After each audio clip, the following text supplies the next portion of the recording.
ગોપીઓ છો ને ત્યારે આ સુંદર વિચાર આવ્યો છે અને તમે પણ કૃષ્ણના ક્યાંક ને ક્યાંક ગોવાળો થયા હશો, ક્યાંક લાકડી લઈને ટેકો લઈને ઊભા હશો ને ત્યાં જ આ બધા આ લાકડીના ટેકા અમને મદદ મળ્યા. તો આ પ્રસંગ આપણા સૌનો છે. આપણે બધા એક બનીએ, એક બનીએ એના માટે આપણે બધે પ્રયત્ન કરવાનો છે. કોઈનો એકનો નથી, આપણે બધાયનો છે. એટલે બધાએ પોતાનું આંગણું સમજીને આવવાનું છે. અને ખાસ 23-24 ડિસેમ્બરે બધાએ આપણે ટ્રેડિશનલ ડ્રેસમાં આવશું.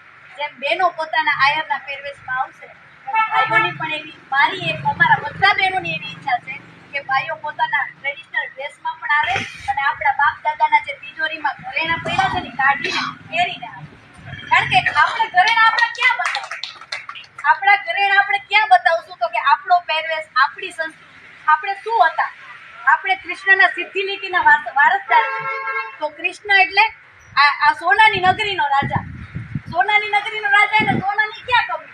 અને આપણે ભગવાને ઘણું બધું દીધેલું છે, તો આપણે એ દર્શાવીએ અને દિવ્ય પ્રદર્શન કરીએ. શક્તિ પ્રદર્શન નહીં, પણ એક દિવ્ય પ્રદર્શન કે આપણે એક ભગવાનના ગુણો જીવનમાં ઉતારીએ. બહેનો છે એ મૌન રાખશે, મોબાઈલ નહીં ઉપયોગ કરે. એમ ભાઈઓ પણ એક દિવસ વ્યસનથી દૂર બની શકે તો કાયમીને માટે ત્યાં દ્વારકાધીશને વ્યસન મૂકીને જ આવે. પણ એવી અમારી ઈચ્છા છે કે એક દિવસ માટે તો આપણે મૂકી જ દઈએ. કારણ કે આપણે આઈરાણીની માન મર્યાદાને મોભા માટે થઈને આ જે સરસ મજાનું આપણું આ પ્રદર્શન યોજી છે, તો આપણે બધા એમાં સહભાગી બનીએ. કોને ખબર છે કે આ પાછો આવો ઉત્સવ આવશે કે નહીં આવે. અને આપણી પેઢીઓને પેઢીઓ કરી જશે. કારણ કે 21 તારીખે જે સાફ સફાઈ કરી રહ્યા છીએ આપણે, તો કૃષ્ણની જ્યાં રજ, ચારે ધામમાંથી જે લોકો આવે છે ને કૃષ્ણની રજ મૂકતા જાય છે, એ રજ આપણે આજ લેવાની છે.